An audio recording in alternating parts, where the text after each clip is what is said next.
अभी हम सबसे पहले एक वीडियो देख लेते हैं और म्यूट नहीं उस कर रहा है मोटा, म्यूट करो सबको। कर दिए। हम सबसे पहले एक वीडियो देख लेते हैं और उस वीडियो के बाद हम कुछ चर्चा करेंगे उसके ऊपर। फिर एक छोटा सा वीडियो और है जो शायद हमने सभी में देखा भी हो सकता है, लेकिन वो बहुत खूबसूरत उस वीडियो में बात कही गई है। तो मैं चाहूँगा कि आखिर में जब हम चर्चा खत्म करेंगे तो उसी वीडियो के साथ चर्चा खत्म करेंगे और उसके बाद फिर हम विदा ले लेंगे। तो अभी हम एक वीडियो देखते हैं जो करीब 10 मिनट का वीडियो है।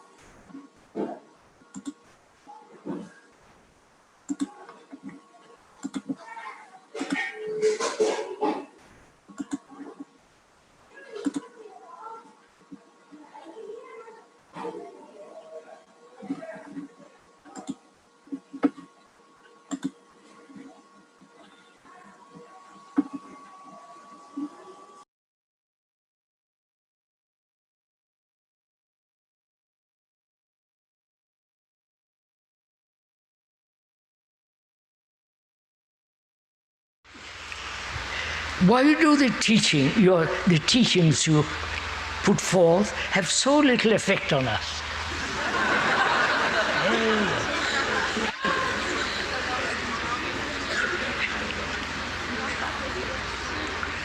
Why do the so-called teachings, I'm adding the word so-called, have so little effect on us? Are you asking the question of the speaker, or are you asking the question of yourself?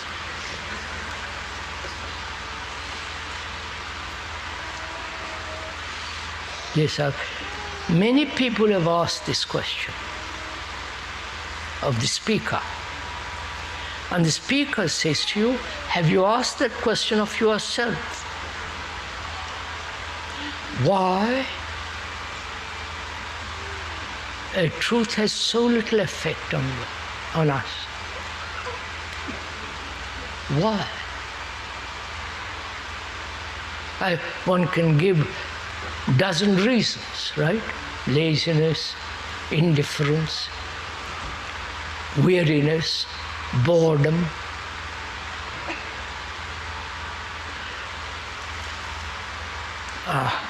Holding on to one's habit, being conditioned, and saying it's awfully difficult to get rid of conditioning. What am I to do about it? Tell me about it. And so on, so on, so on. So you are never asking this question of yourself.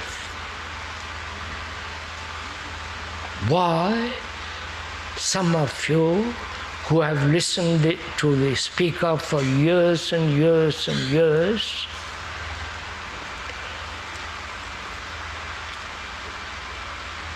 why have you not changed?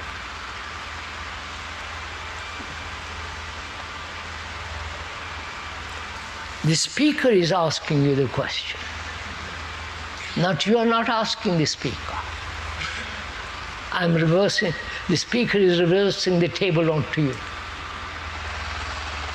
He is challenging you. If you will kindly, that challenge is respectful, not impudent. So he says, why have you not, having heard, read, video, all the blah, all the stuff, why have you not changed?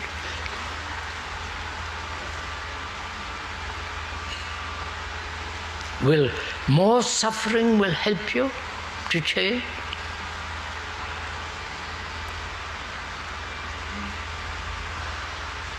Because we have suffered for 1,000,000 years, 1,000 years. One day of suffering is enough.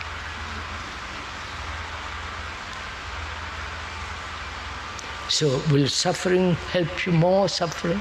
Obviously not, right? More pressure obviously not. You have had tremendous pressures, environmental, monetary, every kind of pressures, impressions. And more threats. Will it change you? Hell and heaven? Threats. That has not changed us. More leaders, better leaders, wiser leaders, better gurus than the old guru.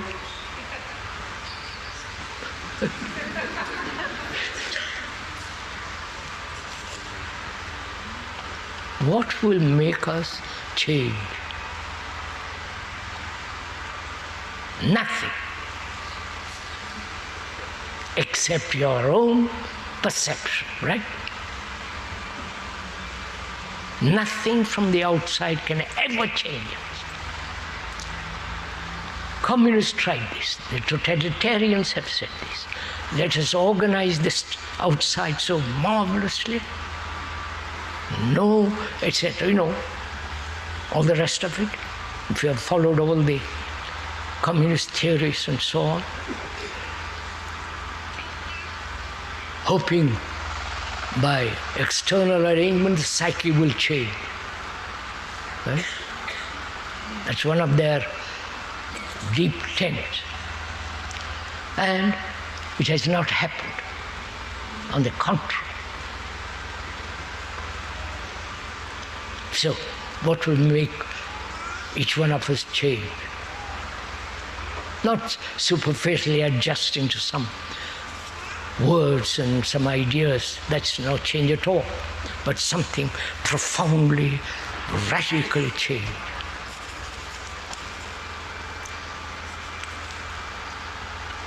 If you do not rely on the outer, then you have to rely entirely on yourself.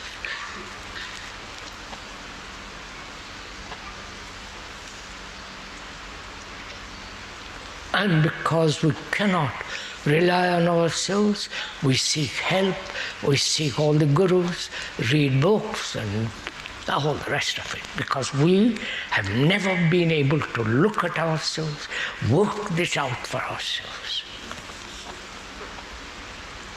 Which doesn't mean we become more and more selfish, on the contrary.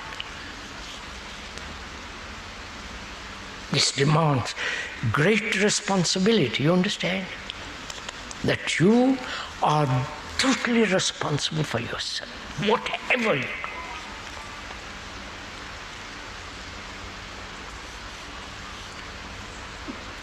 It's no good blaming environment, heritage. My mother and father were like this, therefore I'm like that.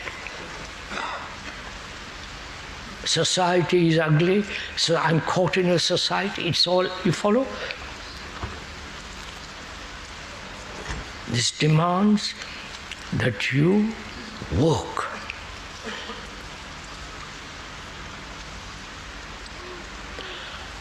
Either you work hard,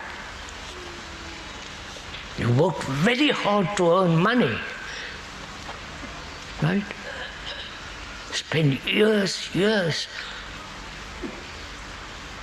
day after day, night after night, year in and year out, to get money. Realize how you all work? How all the human beings work? And we don't work the infinitesimal of that energy inwardly.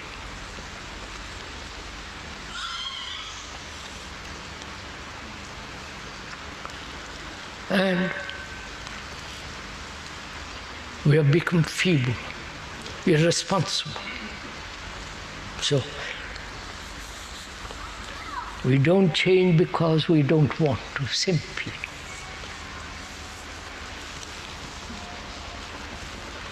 If you want to do something, you do it.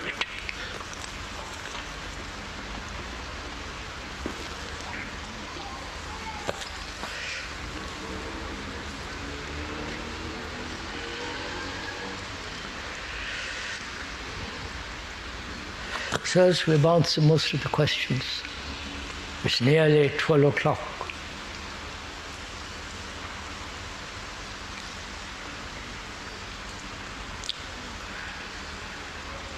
Really, there is no question at all. There are no questions at all, and therefore no answers. You are the problem.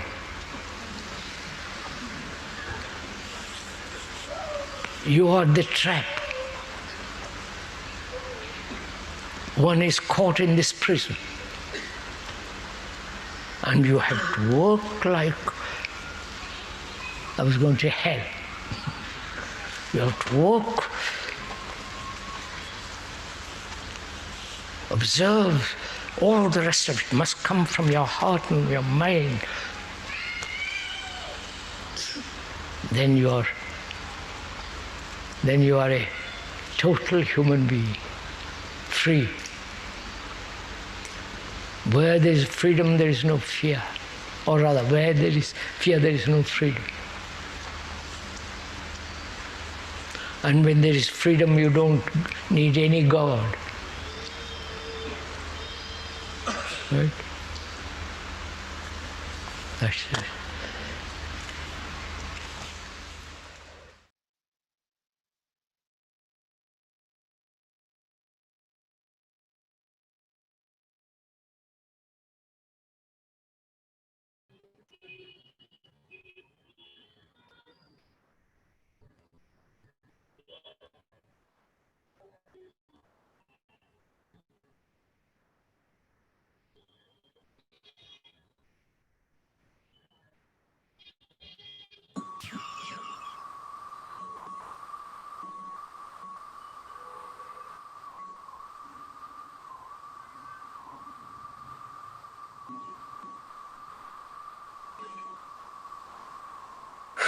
मुझे लगता है कि इस video में बहुत ही एक अजीब बात सामने आ रही है, एक बहुत ही महत्वपूर्ण बात सामने आ रही है। वो ये है कि हम इसलिए नहीं बदलते क्योंकि हम बदलना नहीं चाहते।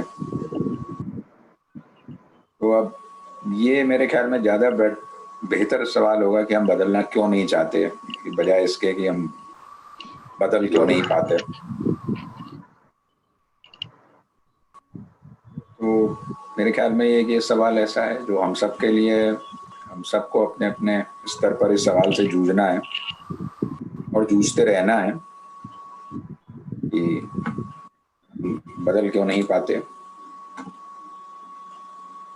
इसमें जो बड़ी 2-3 चीज़ें बड़ी जो इसमें जोड़ी जा सकती हैं वो ये है कि अगर हम देखें कि कोई चीज़ जिसके लिए हम वाकई में परेशान होते हैं, तो उसके लिए हमारी जो पूरी ऊर्जा है, जो हमारे काम करने का तरीका है, वो कैसे काम करता है। कि अभी हम यहाँ बैठे हैं और किसी बात से हम डिस्टर्ब हो रहे हैं, हमारे घर में कोई कुछ कर रहा है, तो हम पूरी तरह से बहुत हार्श हो जाते हैं, एंग्री हो जाते हैं, बहुत एग्रेसिव हो जाते हैं उस चीज़ को रोकने के लिए। इसी तरह से कोई हमारी धार्मिक भावनाओं को कोई छू देता है तो हम बुरी तरह से एग्रेसिव हो जाते हैं, और शायद अगर कुछ लोगों की बात करें तो शायद वो मरने मारने को भी तैयार हो जाते हैं। तो इसी तरह से कोई हमारे देश, समुदाय, संप्रदाय, जाति आदि से जुड़ी हुई भावनाओं को छूता है तो भी हमारे अंदर बहुत भारी मात्रा में ऊर्जा का प्रभाव होता है। लेकिन बात जब सबसे ज़रूरी चीज़ की आती है, अपने को बदलने की, और बदलने से भी ज़्यादा बदलना तो एक अलग किस्म का एक ट्रैप हो जाता है। मुझे लगता है कि शायद अपने को देखने की और अपने को समझने की, तो उसके लिए हमारे पास कोई ऊर्जा बचती नहीं है, क्योंकि वो ऊर्जा हम शायद दूसरे सभी कामों में खर्च कर चुके होते हैं। और जो सबसे ज़रूरी काम है, जो सबका सारी क्रियाकलापों का सेंटर है, उसको देखने, उसको समझने, उसको जानने की ऊर्जा फिर हमारे अंदर नहीं बचती।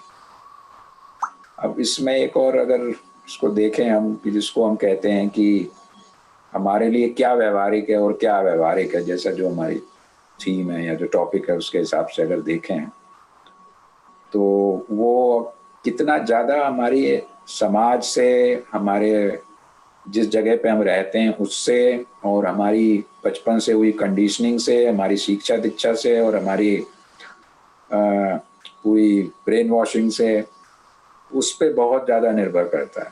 वो कोई अपने आप में कोई बड़ी इंडिपेंडेंट चीज़ है ही नहीं।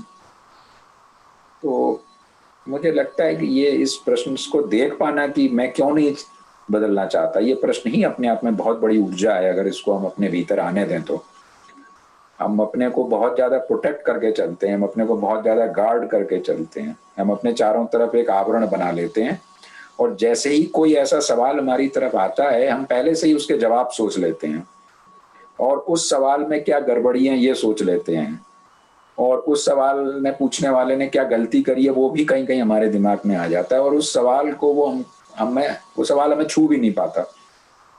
हम इस तरह से अपने चारों तरफ इतनी एक मजबूत दीवार खड़ी कर लेते हैं, और फिर उस कोकून के अंदर, उस दीवार के भीतर हम जैसे हैं वैसे ही बने रहने का आनंद ले पाते हैं। तो मुझे लगता है कि सिर्फ इस सवाल को अपनी तरफ आने देना, और इस सवाल को उसकी पूरी गर्माहट के साथ, और उसकी पूरी तीखेपन के साथ, और उसकी पूरी तेजी के साथ उसका सामना करना, वो ही मेरे ख्याल में एक बहुत बड़ी चीज हो सकती है अगर हम उसको कर पाए तो।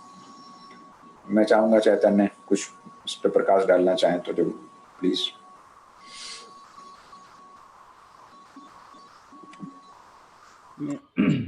अभी मेरे पास ऐसा लग रहा है कुछ नहीं है जो मैं शेयर करना चाहूँ, लेकिन एक चीज जो समझ में आ रही है वो ये है कि शायद जो कृष्ण जी बदलने की बात कहते हैं तो फ्रीडम से, उनका मतलब फ्रीडम से होता है। वो कहते हैं बदलना, तो उनका मतलब ये नहीं होता है कि आप बस एक सही तौर पे बदल जाएं, धर्म बदल लें, जात बदल लें, नाम बदल लें, ये सब से उनका मतलब नहीं है। उनका मतलब है कि जो उन्होंने बहुत पहले ऑर्डर छोटे समय कहा कि इंसान पूरी तरह फ्री हो जाए, ये उनका मकसद है, अनकंडीशनली। और चेंज से उनका यही मतलब है कि आप बदलते क्यों नहीं हैं। इस सवाल को इस तरह से भी पूछा जा सकता है कि आप फ्री क्यों नहीं हैं, और अपने सारे बॉन्डेजेस को देखना, प्रिजन्स को देखना कि कौन कौन सी चीज़ें हैं जो मुझे बांधती है। दूसरी चीज़ ये है कि बदलने में चैलेंज ये आती है कि हम सबसे पहले तो यही मानते हैं कि जो हम कर रहे हैं, जिस ढंग से सोच रहे हैं, और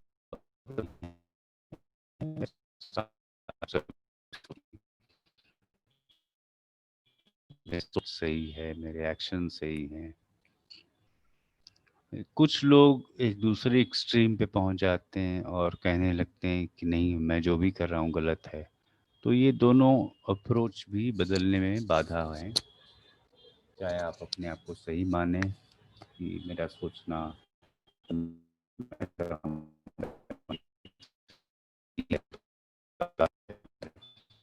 क्या मैं लगूं, दोनों होते हैं। चैतन्य जी आपकी आवाज जी अब आवाज अटक रही है कुछ। क्या करूं, मेरे ख्याल से हो सकता है इंटरनेट। हाँ, तो आप अपने आखिरी जो था उसको रिपीट कर दीजिए प्लीज। मैंने शायद ये कहा कि हमारा ये सोचना कि मैं जो कर रहा हूँ, जैसे जी रहा हूँ, वो सही, जी रहा हूँ वो गलत। आप एक बार अपना वीडियो बंद करके भी देख सकते हैं। अब देखिए क्या हाँ चीजें। बिल्कुल काफी बेहतर आवाज आ रही है, अब आप बोलिए। ठीक है, यानी कि या तो आप मुझे देख सकते हैं या सुन सकते हैं। तो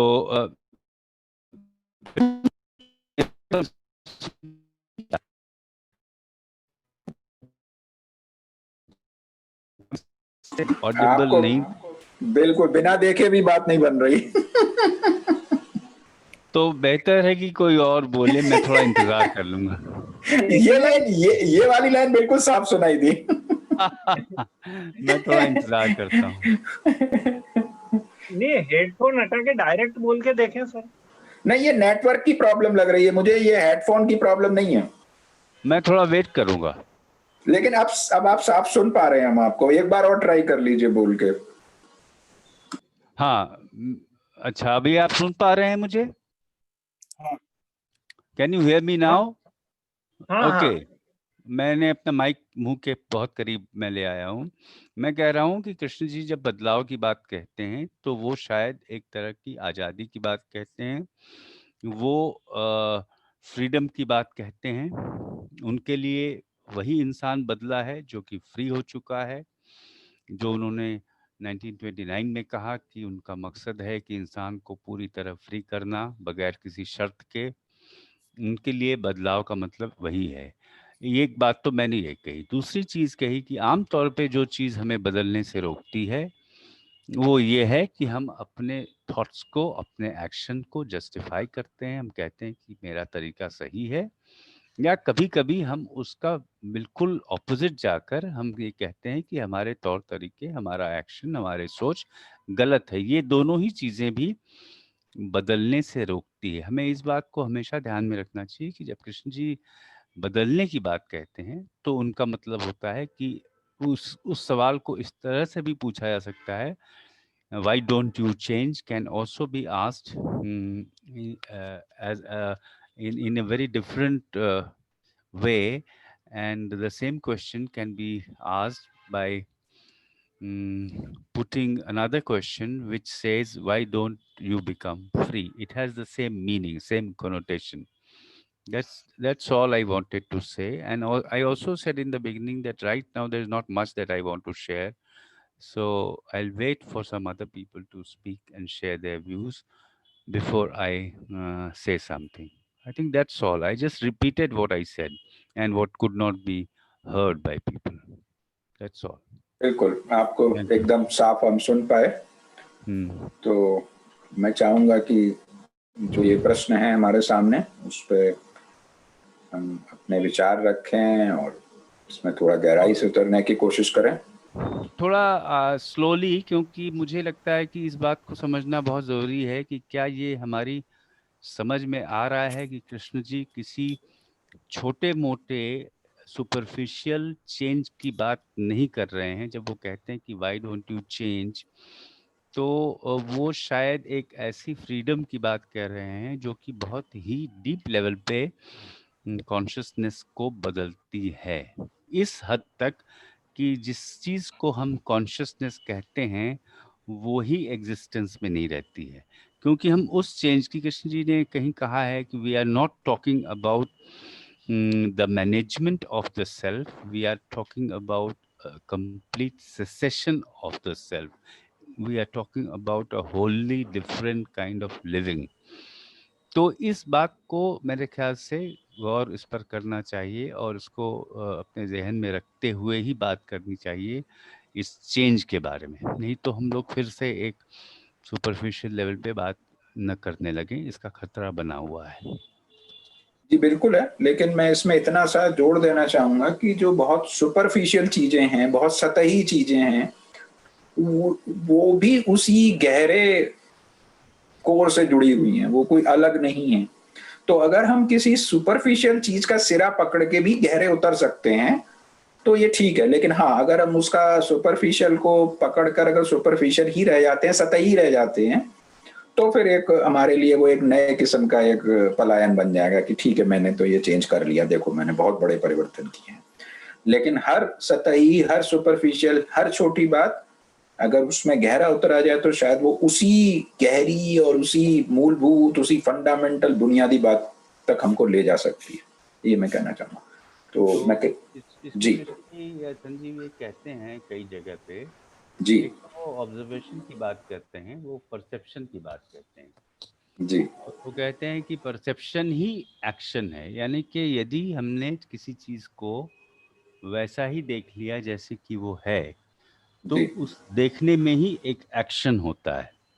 ये बिल्कुल एक इंटरेस्टिंग बात है और उसको समझने की कोशिश की जानी चाहिए।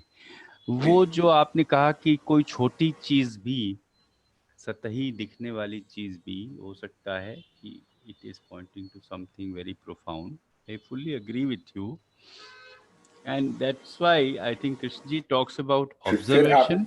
जी हेलो, वो ऑब्जर्वेशन की बात कहते हैं, जी और वो कहते हैं कि when you want to understand something, you must look and your look must be silent. एक चीज तो वो ये कहते हैं। दूसरी चीज जो कि बड़ी इंटरेस्टिंग है, वो सिर्फ ऑब्जर्वेशन की बात नहीं कहते हैं, वो कहते हैं कि you must pursue your observation. इसका मतलब जो आपने कहा कि हम किसी चीज को सिर्फ ये कह के खारिज न कर दें कि ये सुपरफिशियल है, अगर हम उसके ऑब्जर्वेशन को परस्यू करें और थोड़ा आगे बढ़ें, तो हो सकता है कि वो हमें उस गहरी चीज तक ले जाए जहां बदलाव की जरूरत है। नहीं तो होता ये है कि हम जिस चीज को बदलना होता है वहां तक पहुंच ही नहीं पाते हैं, और उन चीजों को बदल डालते हैं जिनको बदलने से कोई फर्क नहीं पड़ता है जिंदगी में। तो ये मेरे ख्याल से एक देखने लायक बात है कि we must know what is it that we really want to change, because if you're not able to identify that very thing that you want to change, you may end up changing something else which never wanted a change, or a change which has no value, which has no meaning actually. बिल्कुल, Yes. मैं बहुत बहुत बिल्कुल इसी बात को मैं थोड़ा सा इसमें जोड़ देना चाहूँगा कि वास्तव में जब हम अपने तौर पे देखते हैं कि चेंज हमारे लिए या बदलाव या परिवर्तन हमारे लिए क्या चीज़ है, तो अधिकांश मामलों में उसका सिर्फ एक ही मतलब होता है कि मेरी जो बाधाएं हैं वो हट जाएं, मुझे जो कष्ट हो रहे हैं वो कम हो जाएं, और मेरे जो प्लेजर के रास्ते में जो जो चीज़ें आ रही हैं वो सब हट जाएं, और एक कंटिन्यूअस सप्लाई ऑफ प्लेजर मुझे मिलती रहे। तो मेरे लिए जो सबसे बुनियादी चेंज की जरूरत है वो यहीं पर आती है। अगर सारी चीजें मुझे बिना किसी बाधा के, बिना किसी हर्डल के, बिना किसी दिक्कत के अगर मिलती रहें, तो मुझे फिर चेंज की कोई जरूरत नहीं है। तो ये बड़ा ही दिलचस्प है कि मैं जिसको चेंज कह रहा होता हूँ वो वास्तव में मेरे अंदर की एक ही चाह उसके पीछे छिपी हुई है कि मैं और ज्यादा आनंद सुख से रह सकूं, मेरे और ज्यादा जो चीजें हैं उनका आनंद ले सकूं, ज्यादा से ज्यादा भोग कर सकूं, बड़ा से बड़ा कंज्यूमर बन सकूं, और कोई भी चीज मुझे डिस्टर्ब ना करे, कोई भी चीज मुझे हर्ट ना करे। तो ये जो मेरी जो चेंज की, यानी यहाँ यही सवाल हो जाता है कि जो बदलाव, चेंज और परिवर्तन की जो मेरी चाह है, मुझे उस पर भी सवाल उठाना पड़ेगा कि वो उस चाह के पीछे आखिर मोटिव क्या है, उस चाह के पीछे आखिर मंशा क्या है, वो चाह कहाँ से उपज रही है, और क्या वो बदलाव की चाह भी उसी सेम पृष्ठभूमि, उसी सेम बैकग्राउंड से नहीं आ रही है जिस बैकग्राउंड को मुझे बदलना है। तो ये अगर मैं इस पूरे जाल को देख पाता हूं तो मुझे लगता है कि मैं कुछ भीतर उतर पाऊंगा। तो मैं चाहूंगा कि और लोग इसमें अपने इनपुट, अपने विचार शेयर करें, तो फिर हम चर्चा को आगे बढ़ाते हैं। यही बेहतर है।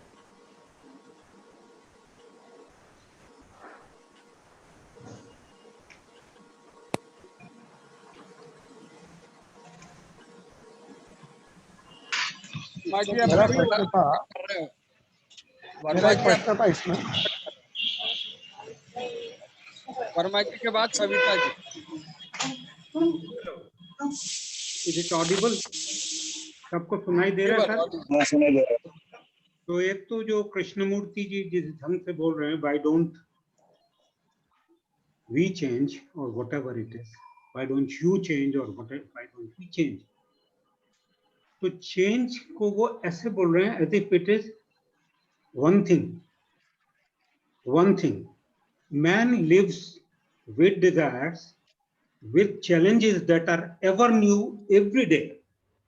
तो नए नए चैलेंजेस रोज आते हैं, and it is a ever changing world, and man is full of desires. तो in settling these desires, in settling itself, he requires some change to achieve that, and that he considers as a continuous process of changing. But what he means, और नागर जी ने भी बताया अभी कि consciousness, which is the content of consciousness, which again is full of Pandora's box, वो जो content of consciousness का मतलब सब भरा हुआ है, मतलब सेंचुरीज से भरा हुआ है और अभी भी रोज भर रहा है। रोज नए चैलेंजेस आते हैं, रोज आप उसको टैकल करते हैं। Each one of us do the same. At least I live around me and I see there is everybody is living in the same way. तो वो जो चेंज है वो एक चेंज नहीं है। अगर आप कॉन्शियसनेस एज सच कंटेंट को पूरा चेंज करने की अगर ये बात है, तो ये तो आज तक हो नहीं पाई ना। आज तक ये हो नहीं पाया कभी, बावजूद हमारे सब एक्सप्लेनेशंस के। We all are living almost in the same way our daily life. जिस चेंज की बात, वो चेंज मेरे अंदर का उठा हुआ, ये कृष्णमूर्ति जी का प्रश्न है। ये चेंज उनसे लिया मैंने अभी, या एक्चुअली मैं फील करता हूं कहीं पे कि something is wrong with everything, तब इसके पीछे क्या है, ये बात आती है कि ये जो एवरीथिंग को देख रहा है उसमें कोई आमूलचूल परिवर्तन आ सकता है क्या,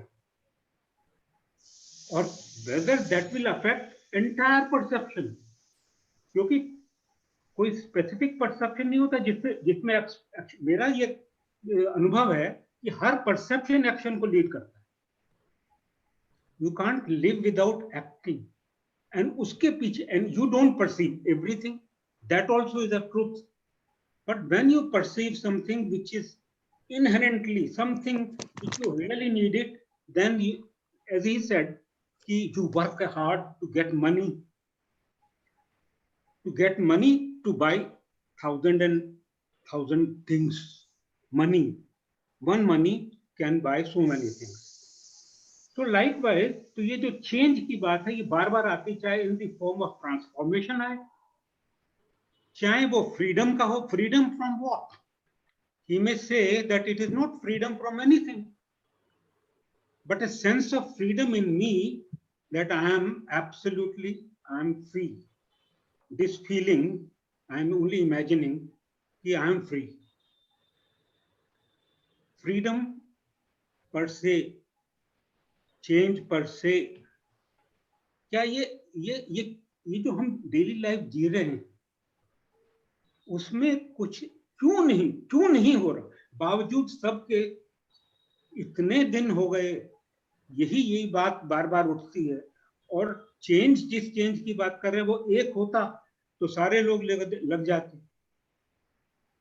तो ये जो वो कौन से चेंज की बात कर रहे हैं? कॉन्शियसनेस की बात कर रहे हैं, तो content of consciousness means thousands of things I may have inherited, or it may be my yesterday's desire, seeing something and trying to thinking of having it, of course, to enjoy pleasure and all that. And each suffering when I tackle, it is a change. So we are living in this stereotype mundane life. What he must be questioning is, why don't we change? But this is, whose question is this? We have borrowed, invariably we discuss on borrowed questions. Why this doesn't come to me in my daily life when nobody is there? That I must change. Then he should, and he will do everything possible to have a deeper perception, deeper seeing inside him, whether it exists or it's an illusion. So this is what I feel. I don't know whether I have been able to convey what is in me, what do I see, and the way I live, and my friends around. So these borrowed, if I call them ideals, then it becomes naturally, Nagarji ne pehle bhi bola tha, don't make it ideal, right? Abhi, when you have borrowed this from some talk, what is this? So these questions are still lurking in me all the time. And I'm really looking for it because I have heard it. And I imagine something very beautiful. Once I have that, that also is in my imagination. So likewise, ऐसा मुझे लगता है. तो I may be wrong at worst or at best. I may be wrong, but this is what I see, and that's why you don't see that change. Persistently, we are talking of change, transformation, change, change, change, change. And still, the same question, the same videos, the same life, people come and go, the same question is there, perennial question. So unless until it is in me, whatever I am, my being, or you may say my becoming being, whatever it is, little self, greater self, whatever it is, unless until it strikes a chord in me, there is hardly any chance. Then I won't even require to hear or listen to someone. I will explore it within myself, which include the outer and the inner both. You see, objective and subjective thinking both in me, around me, about me. That is what I feel. Thank you for giving me a chance, and sorry for taking so much time. Whether I could convey it or not, I don't know. May I say something? Please. I personally feel that there is no suffering, in fact. As Krishnamurti put forth. Maybe in his life there may be suffering, and in my life there is no much suffering, and even if it is there, it's only temporary. And my suffering is only when I have no money, and that money comes back again after some time, maybe in few weeks. And when I have suffering only when I quarrel with my wife, and that again becomes peaceful after half an hour or 1 hour. Wonderful. And no doubt I live in the past and future all the time, and that also doesn't bring any suffering in my life.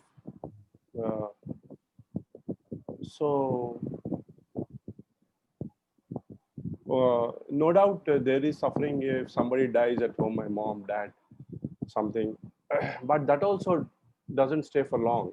In 1-2 months, again, I have sex with my wife and I forget everything. It's normal life. So I don't understand what Krishnamurti is trying to say about suffering. He continuously talks about suffering, violence, hatredness, jealous. No doubt all this is there in my life. I feel jealous of my neighbor or somebody or my colleague, but that doesn't bring any suffering in me. So because I also read Theosophy and other lot of this thing. So what I understand is, though Krishnamurti doesn't tell directly,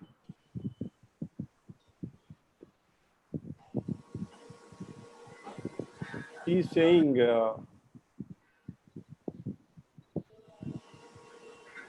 you're accumulating a lot of, I don't know how to put it in words. Again, I had to use the words tradition has used. You're accumulating a lot of karma because of inattention to your actions, and it pile up, and you may have to suffer in the astral plane. Because again, Krishnamurti, we don't believe, JK followers, we don't believe in astral plane and all that. What all suffering is there only is here, he says. But there may be suffering only when I become old and I cannot walk and all that. So this is I may be totally wrong. This is my perception. Though there is suffering, but it's only for a very, very, very short period. At least in my life, even when I fallen from 40 feet height, I was in hospital. 13 people died in that accident, and I met with many accidents in my construction site. I have fallen many times on motorcycle on the road. It is all only short period. My mom, dad died.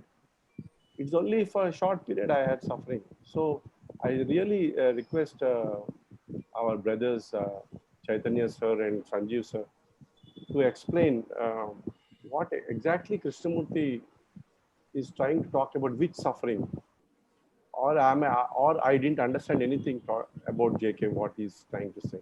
Thank you. बहुत ही दिलचस्प आपने बात पूछी है। मैं इस पर थोड़ा सा चाहूँगा चैतन्य इसमें कुछ अपना शेयर करें। जो हमारा जो मन है, अगर हम देखें तो वो बिल्कुल एक ऐसी बॉल की तरह, या उसके अंदर इतने हैवी ड्यूटी शॉक एब्जॉर्बर्स हैं कि कुछ भी हो जाए, उसकी पूरा हिल जाए, वो पूरी उसके अस्तित्व पर ही संकट आ जाए, लेकिन वो वापस उसी सिचुएशन में आना चाहेगा जहां पर था वो पहले। उसके अंदर इतना स्टेटस को और अपनी चीजों को बनाए रखने के लिए इतनी स्ट्रॉन्ग एनर्जी है। मैं बहुत सारे लोगों से मिला हूँ, बहुत सारे नहीं, कुछ लोगों से मिला हूँ जो लगभग मौत के मुंह से बचकर आए हैं, और मौत के मुंह से बचकर आए हैं और उन्होंने मान लिया था कि हम नहीं बचेंगे, और फिर भी बच गए और वापस आए। और मैं देखता हूं कि कुछ ही दिन बाद उनका व्यवहार बिल्कुल पहले जैसा हो गया। वैसे ही वो अपने बच्चे पे चिल्ला रहे हैं, वैसे ही वो स्ट्रेस हो रहे हैं छोटी छोटी बातों के लिए। तो ये सारा कुछ मुझे हैरत में डाल देता है। तो यहाँ पर फिर मुझे समझ में आता है कि सफरिंग को महसूस कर पाना, यानी हम इतने सुन्न हो गए हैं, इतने नम हो गए हैं, क्योंकि अगर आप बायोलॉजी में भी पढ़े हैं तो अगर एक आलपिन को हमारे हाथ के अंदर घुसा दिया जाए तो 24 से 48 घंटे बाद वहां से सेंसेशन आना कम होने लगता है। तो वैसा ही हमारे मन के साथ हो गया है कि वो उसकी संवेदनशीलता ही इतनी कम हो गई है कि उसके महसूस ही नहीं कर पाता। और जैसा कि मैंने पहले कहा था कि बस वो अपने चारों तरफ एक हार्ड कोकून, एक दीवार बनाने में हर समय लगा रहता है कि वो किसी तरह से हर्ट ना हो और उसका स्टेटस को बना रहे। वरना अगर संवेदनशीलता की बात करें तो शायद एक घटना, कोई भी एक बात ऐसी हो सकती है कि हमको पूरा भीतर से बदल दे और हम वो इंसान ही ना रहे जो हम पहले थे। लेकिन ऐसा ना हो पाए, इसके लिए बड़े जबरदस्त तरीके से हमारे मन ने बहुत इंतजाम किए हुए हैं। और वो इंतजाम इतने अच्छी तरह से, जैसे शरीर के अंदर होता है कि हमको कहीं पीड़ा हो रही है, कहीं दर्द हो रहा है और हम पेन किलर खा लिया हमने और अब हम आराम से बैठे हैं, हम कह रहे हैं कोई सफरिंग नहीं है, जबकि जो चीज है वो तो ज्यों की त्यों ही है हमारे शरीर के अंदर। तो मुझे ऐसा लगता है कि शायद हमारी संवेदनशीलता जो है इतनी कम हो गई है कि हम बस बड़े एक्सपर्ट की तरह से सारी चीजों को मैनेज करना जान रहे हैं। और कोई भी आए, कोई भी परिवर्तन हो, कोई भी आघात हो, और बड़े से बड़ा आघात हो, बिल्कुल शॉक हो, हिट हो, कुछ भी हो जाए हमारे मन के ऊपर, वो वापस जंप करके बॉल की तरह उसी जगह पे पहुंच जाता है जहां वो पहले था, क्योंकि उसके अंदर इनर्शिया जो है, वो उसकी फोर्स इतनी स्ट्रांग है कि बड़े से बड़े धक्के भी उसको हिला नहीं पाते। तो ये मुझे लगता है कुछ इस तरह से मैं इस चीज को देखता हूँ। चैतन्य कुछ प्लीज शेयर कीजिए इसके ऊपर। अगर और कोई नहीं बोलना चाहता है तो मैं कुछ कहना चाहूँगा। वैसे कोई और अगर कुछ कहना चाहे तो उसका स्वागत है। सविता जी कुछ कहना चाहती हैं तो उनको सुन लेते हैं फिर हम। जी जी। There are two questions here. Can you all hear me? Yes. There are two questions here. एक तो हम बदलना क्यों नहीं चाहते, क्योंकि हम अपने कंफर्ट जोन से नहीं निकलना चाहते। ठीक है, जब तक कि हमारे पास वो हाथरस की बेटी, जब तक मेरी बेटी नहीं है ना, मैं नहीं बोलना चाहती। I don't want to get up and talk about the issue. जब तक सुशांत सिंह राजपूत मेरा भाई या बेटा या कोई नहीं है, मैं नहीं बोलना चाहती। क्यों? क्योंकि अगर मैं सच देख लूंगी तो मुझे बोलना पड़ेगा, because then according to Krishnamurti it becomes a choiceless path. But are we ready to it? We are not ready, क्योंकि हमारे अंदर का जो आदमी है, जो ह्यूमन बीइंग है, वो ही मर चुका है, सुप्त है वो। इसीलिए उन्होंने कहा कि इसको अवेकेंड रखो, इसको जागरूक रखो, इसको एक इंटीग्रेटेड ह्यूमन बीइंग बनाओ। ऐसी स्कूलें बनाओ जहां बच्चे सही क्वेश्चन करना सीखें। They are free of that fear of not कि भाई मैं ये क्वेश्चन पूछूंगा तो कल मेरे पे आपदा पड़ेगी। कोई बात नहीं, आएगी तो आएगी, जो सही है वो पूछना ही है।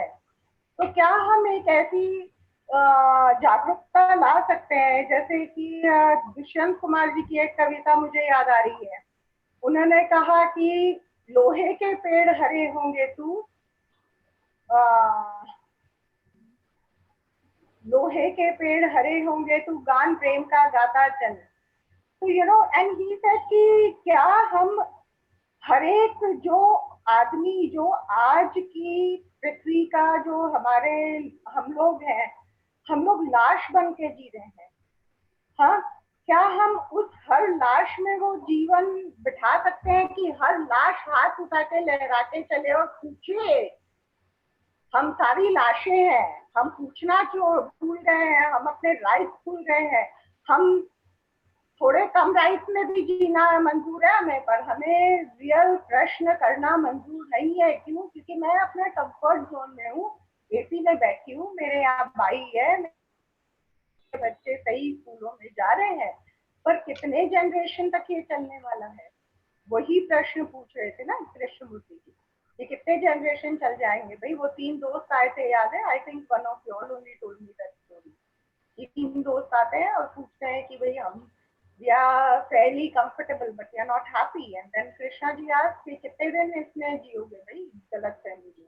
तो हर लाश को उठना ही पड़ेगा, हर दिल में वो हमें वो जलाए रखनी है, वो किंडल रखना है, and it is an ongoing process, and that will happen only when we have integrated human beings. Catch the young children and they have to ask the right question and always be in an inquiry. एक चीज है सिर्फ जो बदलनी है यहाँ, सिर्फ एक चीज। एक पूरा अंधेरा कमरा है और मैं उसमें आती हूँ, तो क्या एक चीज ऐसी है जो वो रूम को बदल देगी, जो मुझे साफ साफ दिखाई देने लगेगी हर चीज वहाँ? एक बत्ती, एक लाइट, एक candle, just a flame, sir. And that flame has to be yours, not from outside. I don't need a torch or the telephone ka mobile ka thing. I need it right here, and that can only be put in when the children are young. Because according to me, I have to face a lot when I try to question the right thing. अभी सुशांत सिंह राजपूत का कुछ चल रहा था और आदित्य ठाकरे के बारे में काफी कुछ डिस्कशन हो रहा था बम्बई में on media and Twitter and all that. I tell you what a coward I am. Okay, एक नेवी वाले को उन्होंने पीटा शिवसेना वालों ने, फिर उन्होंने एक आदमी को ले जाके नीचे सोसाइटी में बुला के उसको गंजा कर दिया मार पीट के। मैंने कहा अगला चांस मेरा है, ट्विटर सब बंद मेरा। I stopped asking questions.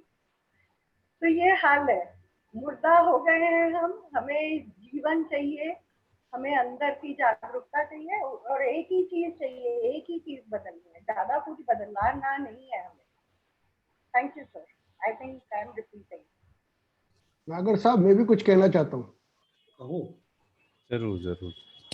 मेरी आवाज आ रही है आप तक? बिल्कुल आ रही है, बिल्कुल आ रही है। जैसे कि शर्मा जी कह रहे थे, बात कुछ गहरी है। मैं जो है मेरे प्लेजर और पेन्स में अटका हुआ हूँ। पेन मुझे नहीं चाहिए, प्लेजर मुझे चाहिए।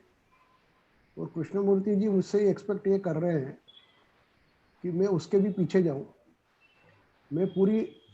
आय मेरा चाह रहा है कि मुझे प्लेजर मिले और पेन नहीं मिले। तो कृष्णमूर्ति जी एक्सपेक्ट कर रहे हैं कि मैं उसके भी पीछे जाके, आय का तो प्रश्न ही नहीं है, आय से फ्री हो जाऊं।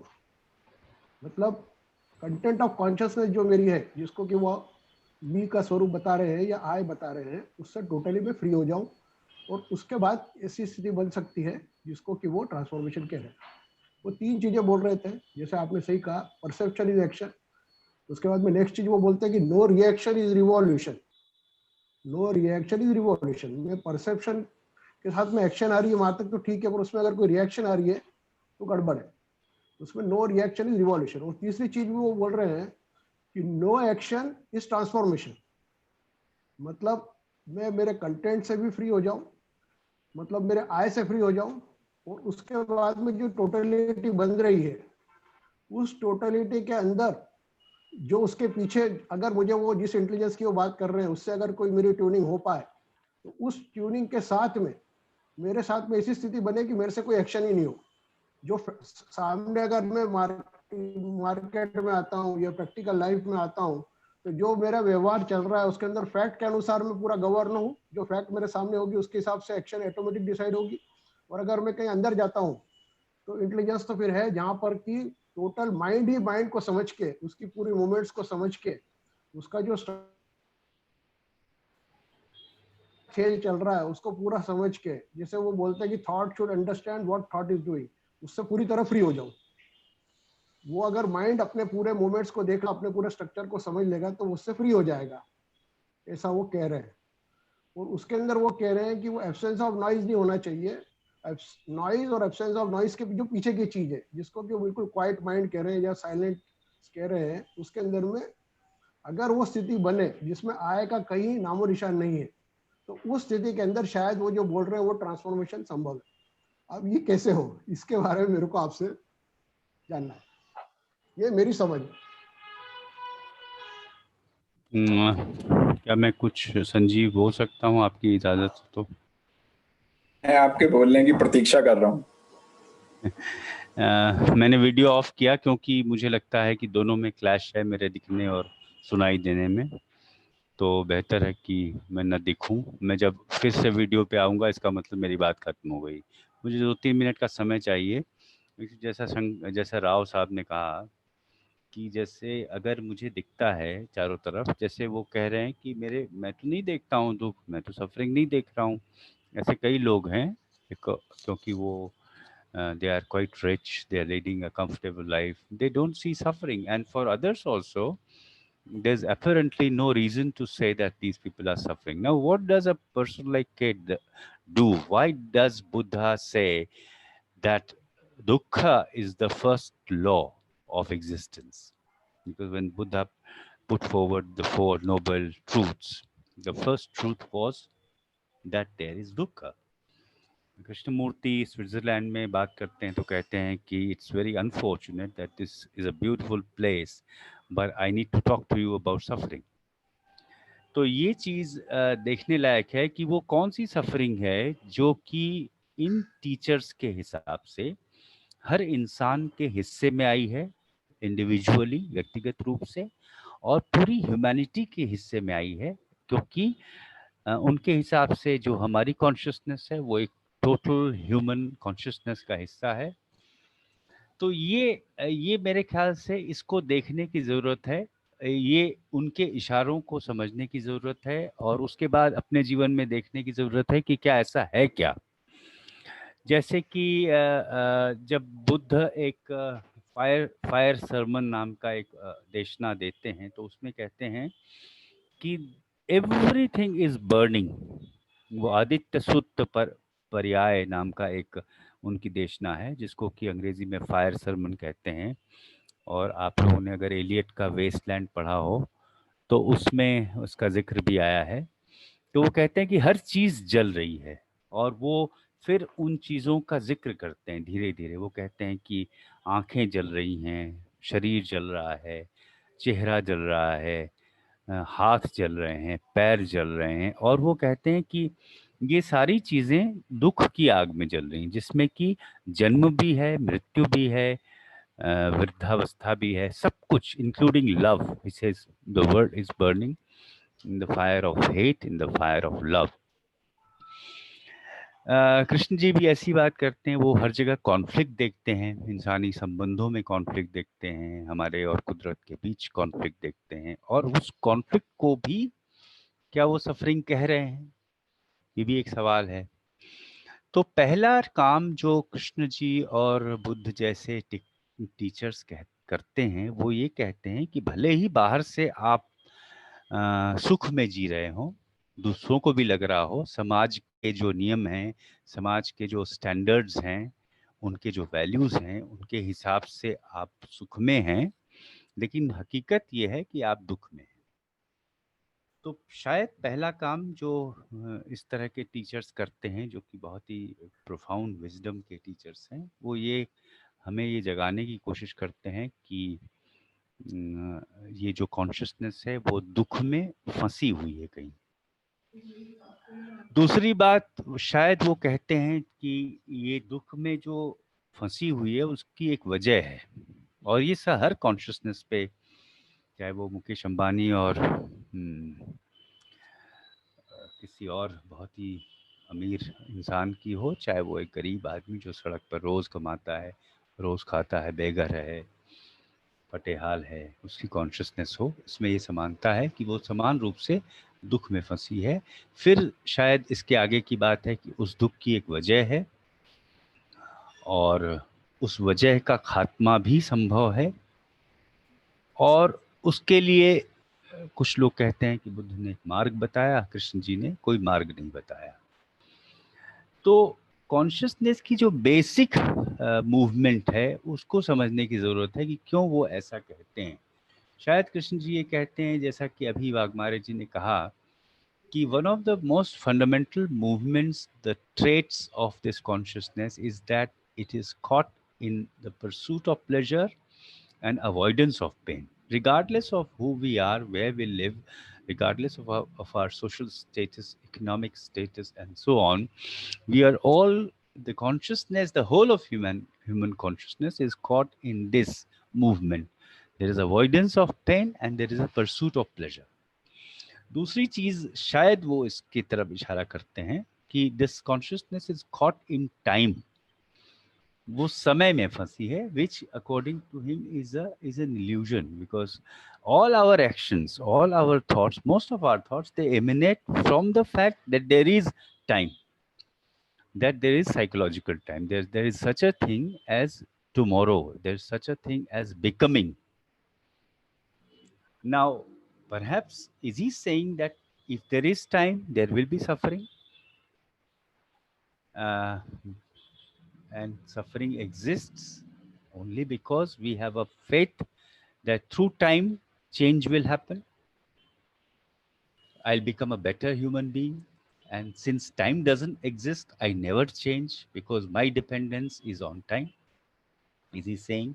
So this movement, the basic movement of consciousness, needs to be looked at in the light of what he says, find out for ourselves whether it is really caught up in time and is suffering because the consciousness, the habits of thinking, they are all based on this understanding that time exists. Is it because of this process of becoming? Is it a fact that the very fact that I exist is indicative of my suffering, like equating the very existence with suffering? Is it something worth investigating? Is it true? Or I just accept what he says, that just because I exist, I suffer because I exist. I suffer and therefore I am. Is he saying that? Does he say that the very basis of this existence is conflict, which is a manifestation of suffering? Anger, which is a manifestation of suffering. Suffering doesn't mean a fixed thing. Suffering doesn't mean grieving over something. It doesn't mean that I have there is separation. There are different levels. Conflict can be suffering. Anger makes us suffer. We may not even realize, but anger can make us suffer. So these are different various manifestations of suffering, and many of which we don't even realize that it could be a form of suffering. Like pleasure seeking may also be a form of suffering. Somebody getting a lot of pleasure out of an activity which eventually brings about suffering in its wake. The more you have of something, it gives us pleasure, but eventually it leads to pain. So the mind that separates pain from pleasure is that mind responsible for suffering? The mind that is caught in time, the mind that is caught in the process of becoming, is that the suffering that Krishnji is talking about? Is that the suffering that the Buddha talks about? Now, I think it's a very profound question, and we need to look at it, I think there is a need to look at it to understand deeper implications of the word suffering and what he means by change. He perhaps means that there is a possibility of ending this consciousness as we know it, of stepping out of it, leaving it completely behind, and then find out if a new consciousness awaits us. If there is such a thing, ending the consciousness doesn't mean that we become unconscious, we become like vegetables. Is he saying that this whole consciousness, which is actually a movement of time, a movement of becoming, a movement of avoidance of pain and pursuit of pleasure, can it come to an end?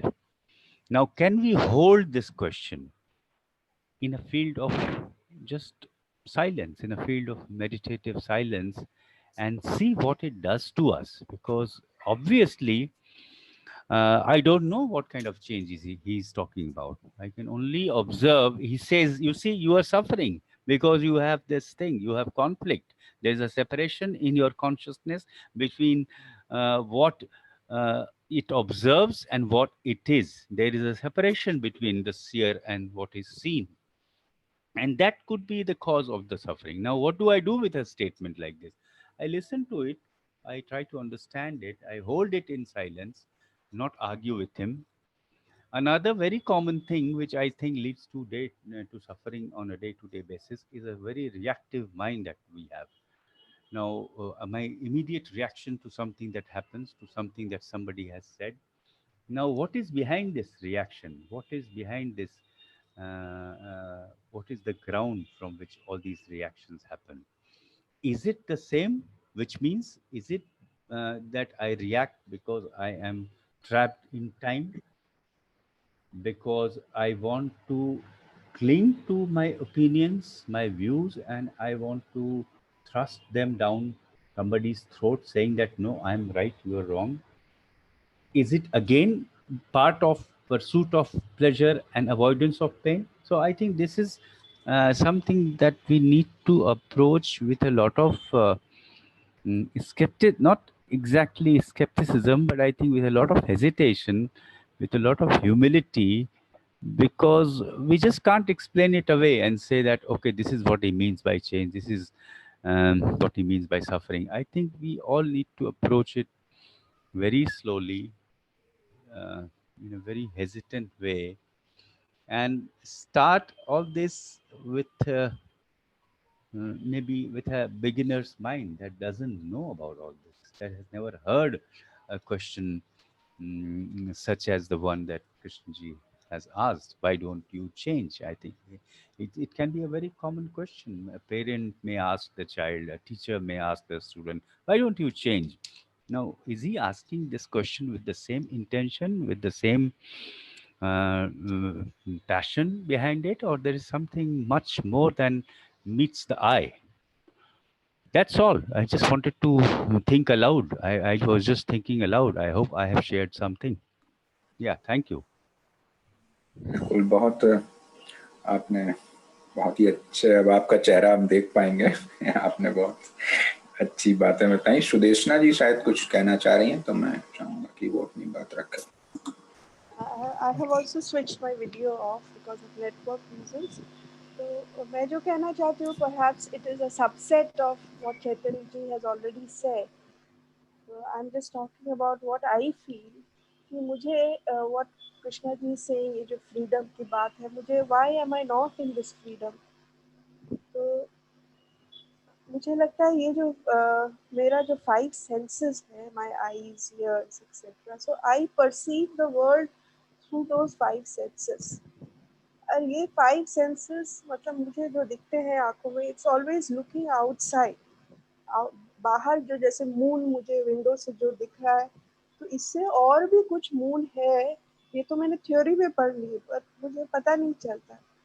So most of the time we are looking outside. I don't know about others. Looking outside through my senses. But Krishna ji is talking about something else. Like Mark Lee once said that his teachings is not in his words. So ये मतलब हम लोग का through our senses, if we can look inward, I can touch that inner mind or subconscious mind, वो नहीं होता. I only, why am I just imprisoned in my thought? Because I am in touch only with the outside layers of my mind through my senses. So if I can connect inwards through these senses, because I am man, I'm a human being, so मेरा तो ये senses ही होंगे. But as Krishna ji says, observer is the observed, लेकिन मेरे लिए वो नहीं है. There is a division between the observer and the observed. So in the video also, sometimes he said, he used the word that you need a lot of discipline. Actually, he didn't mean the outer discipline, a lot of energy to look inwards. लेकिन मेरा जो habit है छोटे से वो बाहर देखने का. So this only I wanted to say, like as Chaitanya ji is saying, stepping out of time, तो कैसे होगा? So we have to spend time, trying to touch that silence of the mind, whatever he's talking about. लेकिन हम लोग का ज़्यादातर आदत है बाहर देखने का. ये जो pleasure है, pain है, वो भी we have picked up from outside, from our parents, society, etc. So yeah, somehow if we can training will be a wrong word again to use, matlab, to go inwards with the five senses only, then perhaps we can touch somewhere the silence of the mind, whatever it means. And that is where I am stuck. Because for me, observer is not the observer. I am in conflict.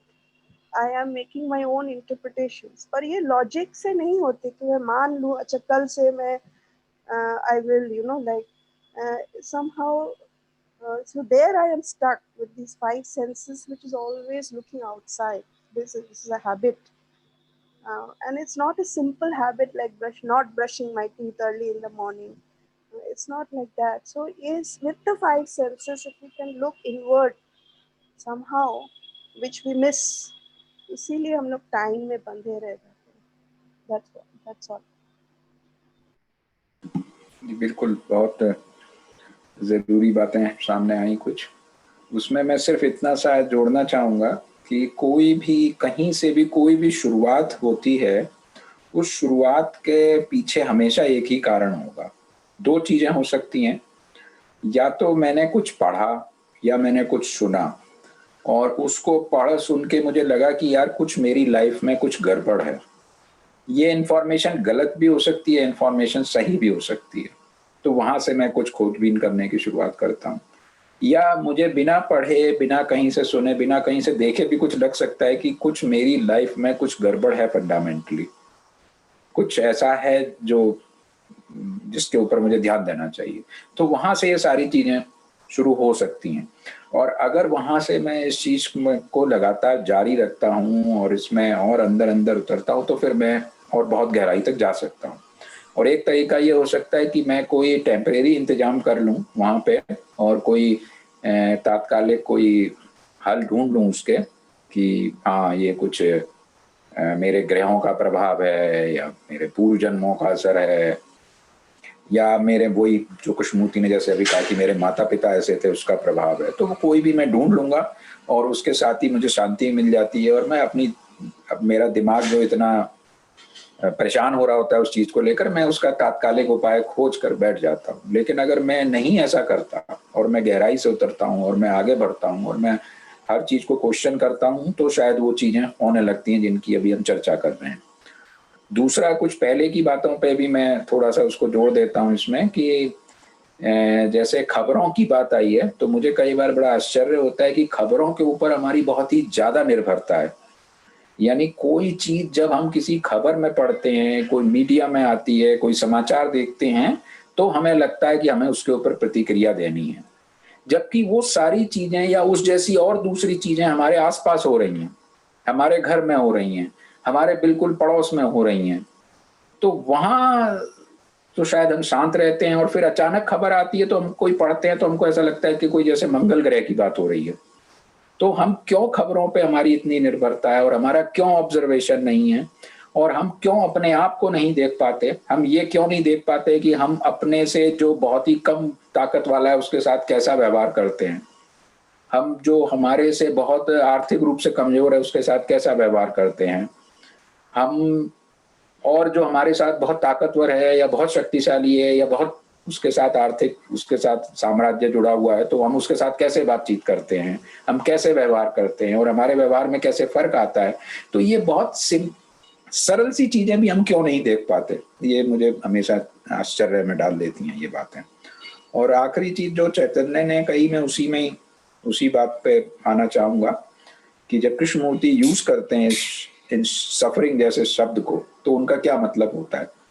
हो सकता है शायद मैं पूरे जीवन भर ना समझ पाऊं कि कृष्णमूर्ति सफरिंग को किस अर्थ में यूज कर रहे हैं, लेकिन हाँ, मैं ये कर सकता हूं कि मैं अपने जीवन में देखूं कि उसका क्या मतलब है, और मुझे लगता है मेरे लिए वही जरूरी है। तो प्रकाश जी कुछ कहना चाहते हैं तो मैं चाहूंगा वो अपनी बात रखें।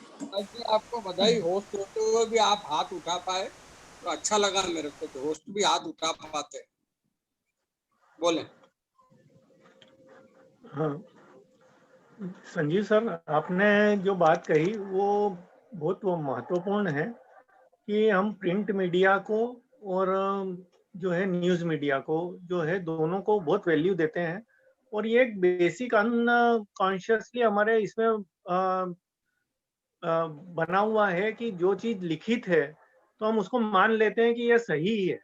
ऐसे ही जैसे मीडिया में भी जो आता है वो कोई बोलता है तो हम उसको मान लेते हैं कि यह सही है, जबकि अब यह क्यों हो रहा है कि करीब करीब उसमें से 50% झूठ रहता है। अब बात यहाँ से शुरू करते हैं कि आज का जो विषय था कि क्या कृष्णमूर्ति की शिक्षा अव्यावहारिक, और चेंज की जो बात आई है, तो इसमें ये चेंज में दो चीज इन्वॉल्व है। चेंज वर्ड जो है अपने आप में एक मोटिव और एक एम ले, कुछ एम इसमें इन्वॉल्व होता है। अगर आप चेंज चाहते हैं, आपकी वर्तमान परिस्थिति से कहीं भी शिफ्ट होना चाहते हैं, तो एक जो है नॉर्मल स्थिति एम आता है, एक मोटिव आता है। अब कृष्णमूर्ति जी ये कहते हैं कि नहीं, विदाउट मोटिव जो है और विदाउट कोई प्रेशर के आप जो है अपने आप में चेंज लाए, तो ये इस दृष्टि से यहाँ पे जो है अव्यवहारिक हो जाता है। बाकी आप ये देखें कि अपने जीवन में जब भी चेंज आता है तो वो परसेप्शन इज एक्शन ही आता है। जो कृष्णमूर्ति जी कहते हैं कि जो चीज हमारे को गहराई में समझ में आ जाती है तो वहां पे वो अपने आप हम बदल जाते हैं, उसमें वो जो है काम हम नहीं करते हैं। जैसे हमारे को मालूम है कि यार मेरे जेब में जो है 10,000 रुपए रखे हैं, तो आप बड़े संभाल के रखते हैं, उससे उसको कहीं खोते नहीं है। मतलब यहाँ पे 1 करोड़ 100 करोड़ की पॉपुलेशन भी है, तो उसमें से बहुत कम लोगों के गिरते हैं, और गिरते भी हैं तो वो रुमाल निकालने में या कहीं गिर जाते हैं या ऐसे हैं। तो उसको उसकी वैल्यू मालूम है तो वो जो है बहुत संभाल के रखते हैं उस चीज को। और जब टीचिंग्स की बात आती है तो हम उसको वैल्यू नहीं समझते हैं, इसलिए उस पर अपना इंटेंसिटी नहीं है, अपना इंटरेस्ट नहीं है बदलने में, इसलिए जो है हम ज्यादातर चर्चा में जो है जाते हैं।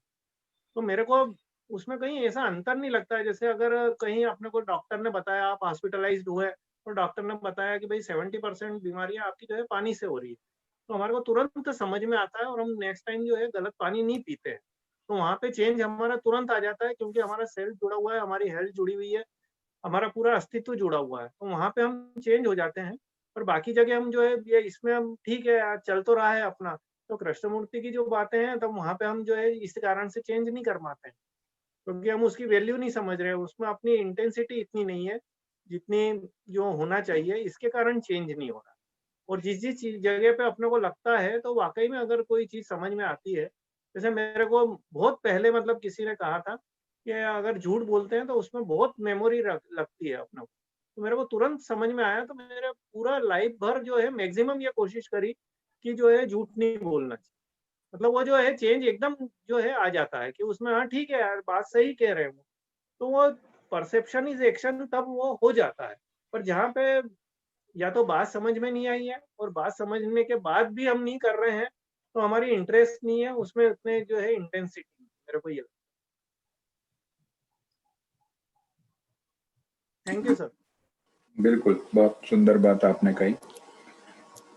तो मुझे किसी और को अपने विचार कुछ हो तो वो रख सकते हैं, नहीं तो फिर हम दूसरा एक छोटा वीडियो है उसको देखेंगे। जी मुझे शर्मा जी आपसे एक प्रश्न पूछना है। जी। जैसे कि ये चर्चा चल रही थी, क्या चीजों को बदलने से ट्रांसफॉर्मेशन आएगा या ट्रांसफॉर्मेशन होने के बाद में आय के स्वरूप में बदलाव आएगा, वो चीजें बदलेंगी? क्योंकि मेरे ख्याल से फोकस थोड़ा सा देखना पड़ेगा। मुझे लगता है कि शायद ये दो अलग चीजें नहीं हैं, ये एक ही सिक्के के दो पहलू हैं। ये इस पे निर्भर करता है कि मैं कहाँ पर खड़ा हूँ। तो मुझे जब मैं अपने जीवन को देखूंगा तो मैं अपने सबसे निकटतम जो चीजें हैं मुझे वहां से ही शुरू करना होगा, मैं दूर से शुरू नहीं कर सकता। किसी काल्पनिक दूसरे किनारे से मैं यात्रा शुरू नहीं कर सकता। तो मैं जहां खड़ा हूं, जो चीजें मेरे साथ हो रही हैं, जो चीजें मुझे दिख रही हैं, जो चीजें मुझे पीड़ित कर रही हैं या जो चीजें मुझे आनंदित कर रही हैं, मुझे वहां से शुरुआत करनी पड़ेगी। और मेरे पास और कोई तरीका भी नहीं है। और वहीं से ही जब मैं शुरुआत करूंगा तो फिर मैं आगे कितना भी गहराई तक जा सकता हूँ और चीजों को समझ सकता हूँ। मुझे लगता है कि हम सभी को शायद जो हमारे सबसे समीप चीजें हैं, सबसे निकट है, जो बिल्कुल एक्चुअली हम सुबह से शाम तक ऑब्जर्व कर रहे हैं, देख रहे हैं, महसूस कर रहे हैं, वहां से शुरुआत करनी पड़ेगी। वहीं से ही शायद शुरुआत हो सकती है और कोई तरीका नहीं है। क्योंकि कोई भी यात्रा मैं अपने से 100 किलोमीटर दूर से शुरू नहीं कर सकता, क्या 5 कदम दूर से भी शुरू नहीं कर सकता। हर यात्रा मुझे वहीं से शुरू करनी होती है जहां पे मैं खड़ा हूँ। तो इस मामले में भी जब मैं कुछ भी देखने, समझने, जानने, सीखने के लिए बढ़ूंगा तो वो भी वहीं से ही शुरू होगा जहाँ पे मैं खड़ा हूँ। मुझे लगता है शायद चीजों को ऐसे देखना पड़ेगा। इसमें टाइम इन्वॉल्व, हाँ, इसमें टाइम तब इन्वॉल्व होगा जब मैं सीरियस नहीं होऊंगा। टाइम तब इन्वॉल्व होगा जब वो चीजें मेरे लिए सीरियस नहीं होंगी।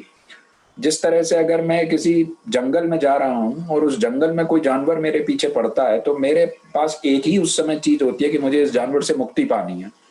उस समय मैं ये नहीं सोच रहा होता कि इससे मुक्ति पाने के बाद में मैं क्या क्या करूंगा, मैं कौन सी चीज खाऊंगा, उसके बाद मैं क्या करूंगा और कौन सा बिजनेस लगाऊंगा, ये सब मैं नहीं सोच रहा होता। क्योंकि मुझे उस क्षण उस चीज की इंटेंसिटी पूरी ताकत से महसूस हो रही होती है।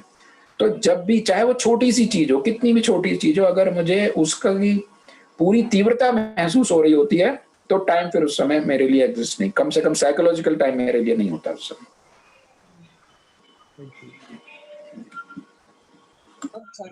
लेक्चर है शॉर्ट एज फॉर्म्स का, उसको घोषणा करना कि संडे को 11 बजे स्पॉट एज फॉर्म्स का लेक्चर है। तो जो लोग भी प्रेजेंट हैं वो आएंगे तो मुझे अच्छा लगेगा। और अब हो गए 7:28, तो वीडियो चालू कर दो सर कृष्णमूर्ति का, उसको बहुत ज्यादा वेटिंग हो जाती है। He has a lot of patience. He has a lot of patience. He waits. Yeah. Very good. Upon impatient, patience है, बढ़िया।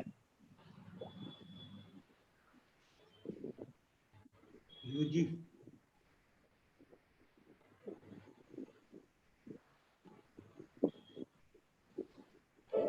You know, actually, and that's a terrible thing to realize, actually, we have no love. We have sentiment. We have emotionality, sensuality, sexuality.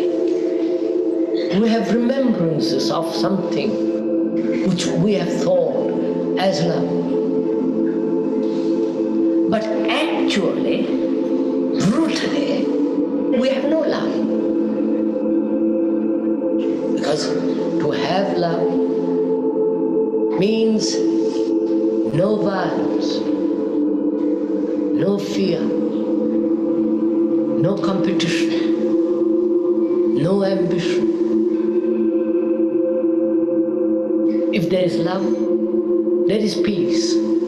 Because you would educate your children not to be nationalists, not to have only a technical job and look after his own petty little affairs. You would have no nationality, there would be no divisions of religions. If you love, but as these things actually exist, not theoretically, exist brutally in this ugly world, it shows that you have no love. If the mother really loved her child, do you think the world would be like this? So we have not that love. But you must have it. If you don't have it, you cannot have virtue, cannot be orderly, you cannot live with passion. there is no time. You can't say, well, I can't live without love because I've lived without love. For 2 million years, I've lived another 2 million years without love. That means perpetual sorrow for the next 2 million years. So what will you do? If we say, please tell me what to do, then you are missing the bus entirely. But if you saw the importance, the immensity, the urgency of that question, not tomorrow, not next day or next hour, but see it now while you are sitting. Admittance of time is the greatest sorrow. As sorrow and love cannot be resolved, or love cannot exist through time, what is the state of your mind that has put this question? If you put that question with that alacrity, with that urgency, with that potency, then what takes place in the mind? Because it will not allow time to come and interfere. Therefore, such a mind has an infinite space both in the mind and in the heart. And so that mind is in that state of love, and in that sense of beauty, in that sense of vast infinite space, there is creation.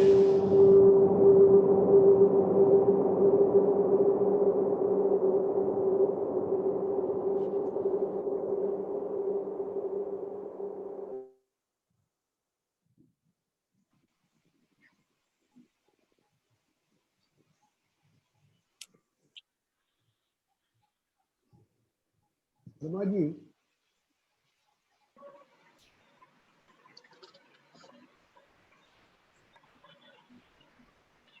जी ये वही बात हो रही है, आपने जैसे कहा कि वही इंटेंसिटी होगी और तो टाइम नहीं होगा। अब ये क्या ज्यादा आइडियलिस्टिक नहीं लगता है कई बार? वो माँ का और बच्चे का तो समझ में आता है जो वो कह रहे हैं, और दुनिया को भी अगर हम सिर्फ लव से देखें। बिल्कुल, बहुत अच्छा प्रश्न है। हम इसको रख लेते हैं अपने पास, इस प्रश्न को संभाल के। Sanjeev, there is just one small thing that I want to share. जी, Because this is a very important question. I think it is central to Krishnamurti's teachings. जी, And in one of the dialogues that David Bohm had with him, David Bohm also asked, because he also sees that Krishnaji is not satisfied with anything that we think is change. He keeps dismissing all that. And so he says, sir, what will eventually change us? And Krishnamurti says that just listen. Just listen to someone who is liberated. There's a possibility of a change in that. He doesn't say listen to me, he says listen to someone who is liberated. And I think this is in the ending of time. So another question with which we should leave this meeting perhaps is, have we ever felt or have we ever observed that listening can lead to a very significant change in the consciousness? Listening, the very act of listening. That's all. I think with that, we may leave today. Thank you all of you for attending this. And we hope to take up maybe this theme of listening next time. Okay, Sanjeev? बिल्कुल। You all agree? Thank you, Naga. Thank you, Sharma ji. Thank you very much, Sharma ji. Thank you. धन्यवाद। Thank you, sir. Modak sir बंद करें इस meeting को, बंद कर